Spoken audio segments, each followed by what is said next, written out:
আসসালামু আলাইকুম। ফাতেমা এনি ব্লগসে সকলকে স্বাগতম। আশা করি কাছে কিংবা দূরে যে যেখানেই আছেন সবাই অনেক অনেক ভালো আছেন। আমরাও ভালো আছি আলহামদুলিল্লাহ। বন্ধুরা, আমার নতুন চ্যানেলটিকে সাবস্ক্রাইব করে পাশে থাকবেন, লাইক এবং কমেন্ট করে সাপোর্ট করবেন প্লিজ। জানালার পাশে একটা পাখি দেখতে পাচ্ছি, খুব সুন্দর পাখি, খয়েরি রঙের। মনে হয় গাছের ভিজা সবুজ পাতায় গা লাগিয়ে লাগিয়ে যেন ও নেচে বেড়াচ্ছে। কি অপরূপ দৃশ্য! প্রতিদিন হরেক রকমের পাখি আসে এই বাগানে। ছাদ থেকে ট্যাঙ্কি ভরে যখন পানি পড়ে বাগানে, তখন বিভিন্ন রকমের পাখি এসে এখানে গা ভিজিয়ে ভিজিয়ে নেচে বেড়ায়। আর পাখিদের কলরবে একেবারে মাতিয়ে রাখে এই বাগানটি। এখানে বিভিন্ন ধরনের পাখি এবং অনেক কাঠবিড়ালির বসবাস এই বাগানে। খুবই ভালো লাগে আমার। পাখিদের কোলাহলে সকালবেলা ঘুম ভেঙে যায়। কি অপরূপ দৃশ্য! সামনের দিকে আছে স্কুল অ্যান্ড কলেজ। এর পাশে খুব সুন্দর সারি সারি গাছ লাগানো। গাছের গোড়াগুলো খুব সুন্দর কালার করে দেয়া হয়েছে। মাঝে মাঝে এমন অপরূপ দৃশ্য যেন হারিয়ে যাই আমি। ছোটবেলা থেকেই গার্ডেনিং করা কিংবা পাখি পোষা আমার খুব প্রিয় শখ ছিল, কিন্তু তেমন একটা করতে পারিনি বিভিন্ন কারণে। তবুও মাঝে মাঝে বাড়ির আঙিনায় বিভিন্ন ধরনের গাছ লাগাতে চেষ্টা করতাম। বিভিন্ন ধরনের ফুল গাছ, বিভিন্ন ধরনের সবজি গাছ, এবং এতে মোটামুটি ধরনের ফুল হতো, সবজি হতো। তো আশেপাশে যারা প্রতিবেশী ছিল বা আত্মীয় ছিল তাদেরকে আমার গাছের সবজি দিতাম, শাক দিতাম, তারা অনেক খুশি হতো। আমার মাও অনেক ধরনের সবজি গাছ লাগায়, অনেক শাক গাছ লাগায়, তারপরে অনেক পশু পাখি পালন করে, হাঁস মুরগি, এবং আমাদের অনেক বড় একটা গরুর খামারও আছে যেটা আমার বাবা দেখাশোনা করে। আমার মাও বাড়ির আঙিনায় অনেক রকমের শাক সবজি গাছ লাগিয়ে থাকে। আলহামদুলিল্লাহ, আমাদের কোনো শাক সবজি কিনে খেতে হয় না, কারণ আমরা ছোট পরিবার। মা যেগুলো বাড়ির আঙিনায় লাগায় সেগুলোই আলহামদুলিল্লাহ হয়ে যায়, এবং আমাদের হয়ে যাওয়ার পরেও আশেপাশের প্রতিবেশী এবং আশেপাশের আত্মীয় যারা আছে তাদেরকেও মা গিফট হিসেবে অনেক শাক সবজি দিয়ে থাকেন। তারা অনেক খুশি হয়ে থাকেন। এখনও বাড়িতে গেলে আমি বাড়ির আঙিনায় মায়ের সাথে অনেক ধরনের শাক সবজি গাছ লাগাই, কারণ আমার এটা একটা প্রিয় শখ। গরুর দুধ, হাঁস মুরগির ডিম এবং শাক সবজি এগুলো আমাদের কখনোই কিনে খেতে হয় না। আলহামদুলিল্লাহ, এগুলো আমাদের খামারেই অনেক অনেক হয়ে থাকে। আমাদের আঙিনায় বিভিন্ন ধরনের শাক সবজি হয়ে থাকে, যেমন ডাঁটা শাক, তারপরে পুঁই শাক, মিষ্টি কুমড়া, চাল কুমড়া, বরবটি, তারপরে আরও নানা রকমের শাক সবজি আমাদের হয়ে থাকে, যেগুলো আমরা নিজেরাও খেতে পারি এবং প্রতিবেশীদেরকেও উপহার হিসেবে দিতে পারি। বাগান করা, শাকসবজি গাছ লাগানো, পাখি পোষা, এগুলো আমাদের বাড়িতে করে থাকি আমরা, কিন্তু আমরা এখানে করতে পারি না, কারণ আমরা এখানে ভাড়াটিয়া। আর ভাড়াটিয়া হয়তো সম্ভব নয় বাগান করার বা পশু পাখি পোষণ করার। আমাদের বাড়িতে কলাও হয় প্রচুর, আমাদের কলাও কিনে খেতে হয় না আলহামদুলিল্লাহ। বাড়ির আঙিনায় বিভিন্ন ধরনের কলা গাছ লাগিয়েছে আমাদের পরিবার, যেমন কাঁচা কলা, তারপরে কাঁঠালি কলা, সবরি কলা ইত্যাদি। আমি একবার ঢাকায় অনেক কলা নিয়ে গিয়েছিলাম। আমাদের প্রতিবেশী এক ভাবিকে কিছু কাঁঠালি কলা গিফট করলাম। তো উনি খেয়ে খুব প্রশংসা করলো এবং বলল, ভাবি এ কলার নাম কি? আমি বললাম, এ কলার নাম কাঁঠালি কলা। এই কলার ভিতরে দুই একটা বিচিও পাওয়া যায়, কিন্তু যা কোনো কাজের না। ভাবি অনেক প্রশংসা করলো যে খুবই মজাদার একটা কলা। কাঁঠালি কলা অনেক অনেক জেলার মানুষ এটা চিনে না, আমাদের জেলায় এটা প্রচুর হয়ে থাকে, এবং মাশাআল্লাহ দামও অনেক এগুলোর। শুধু এগুলো নয়, আমাদের বিভিন্ন ধরনের ফলমূলও আছে আমাদের বাগানে। আমাদের বিশাল বাড়ি এবং অনেক বড় বাগান। এই বাগানে নানা রকমের ফলমূল হয়ে থাকে। আমাদেরকে কোনো ফলমূল আলহামদুলিল্লাহ খেতে হয় না কিনে, যেগুলো মানে বিদেশি ফল ছাড়া, আপেল, কমলা, তারপরে মালটা, আঙ্গুর, এগুলো আমাদের কিনে খেতে হয়। আমাদের অনেক ফল আছে, যেমন পেয়ারা, আম, কাঁঠাল, তারপরে হচ্ছে তাল, তারপরে গাব, কামরাঙ্গা, লিচু, জামরুল, সফেদা, আরও অনেক অনেক রকমের ফল। তো ছোটোবেলা থেকেই আমি পেয়ারা খেতে খুব পছন্দ করতাম, কিন্তু আমাদের পেয়ারা গাছ ছিল না।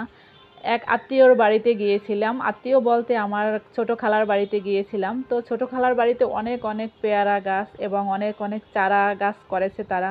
সেখান থেকে আমাকে আমার ছোট ভাই 4টি চারা দিল এবং সেগুলো এনে আমি বাড়িতে লাগালাম। 2টো ঘরের সামনে লাগালাম এবং 2টো বাড়ির আঙিনায় লাগালাম। তো আলহামদুলিল্লাহ আমার 4টা গাছই ভালো ধরেছে এবং সেগুলো এখন অনেক অনেক বড় হয়ে গেছে আর প্রচুর পরিমাণে সেই গাছে ফল ধরে, যে আমাদেরকে কখনোই আর পেয়ারা কিনে খেতে হয় না। আমাদের তো খাওয়ার মানুষ নেই, আমার বাবা মা বাড়িতে 2জন, আমরা ভাই বোন তো এখন অনেক দূরে তাদের থেকে, বাড়িতে তেমন একটা বেশি যাওয়া হয় না। আর সবথেকে বড় কথা হলো আমার পেয়ারা গাছে 12 মাস পেয়ারা হয়ে থাকে আর খুবই সুস্বাদু মিষ্টি পেয়ারা, যেগুলো আসলে মুখে বললে হয়তো কেউ বিশ্বাস করতে চাইবে না, কিন্তু আলহামদুলিল্লাহ আমার গাছের পেয়ারা অনেক অনেক মিষ্টি। আমাদের প্রতিবেশীরা আমাদের গাছের পেয়ারা খেয়ে একেবারে মন ভরে, তারা বিভিন্ন ফলও আমাদের থেকে পায়। আমাদের বাড়িতে অনেক বড় উঠোন, উঠোনের পাশে মা অনেক রকমের ফল গাছ এবং পেঁপে গাছ লাগায়। আমার মা পেঁপে খুব পছন্দ করে, আমার বাচ্চারাও পাকা পেঁপে খুব পছন্দ করে। মা আমাদের জন্য গাছে পাকা পেঁপে ধরার জন্য পেঁপে গাছ থেকে পেড়ে নেয় না, যে গাছে পেঁপে বড় হলে পাকবে এবং আমরা গিয়ে সেগুলো খাবো, এই জন্য মা অনেক যত্ন করে সেগুলো রেখে দেয়। আর আমরা গেলে আমাদের মা হচ্ছে গাছ থেকে পেয়ারা পেড়ে আনে এবং বিভিন্ন ফল পেড়ে এনে আমাদেরকে দেয়, বাচ্চাদেরকে দেয়। আমার বাচ্চারা পাকা পেঁপে খেতে খুবই পছন্দ করে, পাকা আম, পাকা কাঁঠাল আমাদের জন্য রেখে দেয়। এবং যদি যেতে না পারি, মা কোনো না কোনোভাবে, ঢাকায় যখন ছিলাম তখন ঢাকায় পাঠিয়ে দিত, কিন্তু এখানে কোনো রকমই পাঠানো সম্ভব নয়, তাই পাঠাতে পারছে না। কিন্তু খুব আফসোস করছে যে আমার গাছে এত পেয়ারা, এত আম, কাঁঠাল, এত ফল আমার, কিন্তু তোমাদেরকে দিতে পারছি না। এই জন্য মা খুব আফসোস করে যে আমার এত ফল আমি তোমাদেরকে দিতে পারছি না, আমার কত ফল পচে যাচ্ছে, নষ্ট হয়ে যাচ্ছে, কত জনকে দিচ্ছি কিন্তু তোমাদেরকে দিতে পারছি না, তোমাদেরকে কিনে খেতে হচ্ছে। এরকম মা মাঝে মাঝে বলে, আফসোস করে। যাই হোক, মায়ের মন খারাপ লাগাটা তো স্বাভাবিক।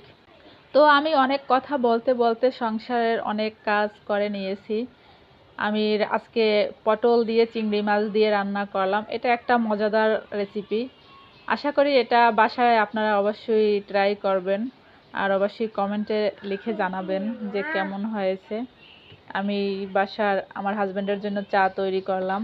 বাড়ি থেকে আসা 2-3 মাস গেলেই আবার মনে হয় যেন বাড়িতে যাই, খুব মন চায় বাড়িতে যাই, বাড়িতে বেড়াই, বাড়ির প্রাকৃতিক দৃশ্যের মাঝে যেন নিজেকে খুব হারিয়ে ফেলতে ইচ্ছে করে।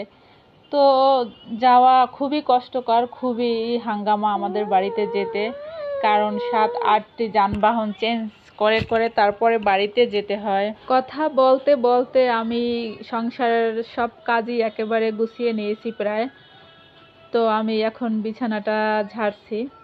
বিছানা ঝাড়ার যে ঝাড়ুটা দেখতে পাচ্ছেন, এটা আমার দাদির থেকে আমি নিয়ে এসেছিলাম 10 বছর আগে। 10 বছর আগে যখন আমি গিয়েছিলাম তখন দেখি আমার দাদি নারকেল পাতার শলা দিয়ে বেশ কিছু ঝাড়ু তৈরি করছেন। তো সেখান থেকে আমি এই ঝাড়ুটা নিয়ে আসি এবং 10 বছর ধরে আমি ব্যবহার করছি। এটা আরও একটু মজবুত ছিল, আরও একটু মোটাসোটা ছিল, কিন্তু আমার বাচ্চারা নষ্ট করে ফেলেছে। তো এটা হচ্ছে আমার দাদির থেকে আনা আমার একমাত্র একটা স্মৃতি। আমার দাদি এখন আর পৃথিবীতে বেঁচে নেই, তার এই স্মৃতিটা আমি যতই সামান্য হোক, যতই নগণ্য হোক, যতই তুচ্ছ হোক, আমার কাছে এটা অনেক অনেক একটা বড় কিছু মনে হয়। এই স্মৃতিটা আমি রেখেছি তার স্মৃতি হিসাবে, তার হাতে তৈরি করা একটা স্মৃতি হিসাবে এটা আমি আমার কাছে রেখে দিয়েছি। গত জানুয়ারিতে তিনি মহান আল্লাহর ডাকে সাড়া দিয়ে না ফেরার দেশে চলে গেছেন। তো তার জন্য সবাই দোয়া করবেন, মহান আল্লাহ যেন তাকে জান্নাতের উচ্চ মাকাম দান করেন। তিনি অত্যন্ত একজন ভালো মানুষ ছিলেন। এলাকার সমস্ত মানুষ এবং যত মানুষ তাকে চিনেন সবাই তার প্রশংসা করেন, সবাই তার জন্য দোয়া করেন। এমনই একজন ভালো মানুষ ছিলেন আমার দাদি। তো অনেক কথা বললাম, অনেক কথা শেয়ার করলাম আপনাদের সাথে। এবার আমি আমার মেয়েকে একটু নিট অ্যান্ড ক্লিন করব, কারণ দেখতেই পাচ্ছেন যে ও খেলনা নিয়ে খেলার জগতে একবারে ডুবে আছে। তো এবার ওকে আমি গোসল করাবো, তারপরে ওর খাওয়া দাওয়া রেডি করতে হবে। তো অনেক কথা অনেক কাজের ফাঁকে ফাঁকে শেয়ার করলাম। বেশ কিছুদিন আগে আমি প্রায় 3 কেজির মতো গাজর দিয়ে লাড্ডু বানিয়েছিলাম, গাজরের লাড্ডু। আমি এখন কয়েকটা বের করে নিলাম আমার সোনামণির জন্য, যেহেতু অনেক সময় হয়ে গেছে, দুপুরের টাইম, ওর একটু খিদে লেগে গেছে, তাই মা মেয়ে এখন এগুলোকে শেয়ার করব। এগুলো শেয়ার করা হয়ে গেলে তারপরে আমি আমার সোনামণিকে গোসলের জন্য বাথরুমে নিয়ে যাব। ওকে গোসল সারিয়ে তারপরে আমরা দুপুরের খাওয়া দাওয়া রেডি করে নেব। তো বন্ধুরা, কাজের ফাঁকে অনেক কথা বললাম, কথার মধ্যে হয়তো হাজারো ভুল রয়েছে আমার। তো আপনারা সহৃদয় ব্যক্তি অবশ্যই ভুলগুলোকে ক্ষমার দৃষ্টিতে দেখবেন। আর সেই সাথে যদি ভিডিওটি একটু ভালো লেগে থাকে অবশ্যই একটি লাইক করবেন এবং প্রিয়জনের সাথে চাইলে শেয়ার করতে পারেন। আজ আর নয়, সবার সুস্বাস্থ্য এবং দীর্ঘায়ু কামনা করে আজকে এখানেই শেষ করছি। সবার জন্য ভালোবাসা অবিরাম, সবাই আমাদের জন্য দোয়া করবেন, আমার বেবিদের জন্য দোয়া করবেন। আজ এখানেই বিদায়। আল্লাহ হাফেজ। আসসালামু আলাইকুম।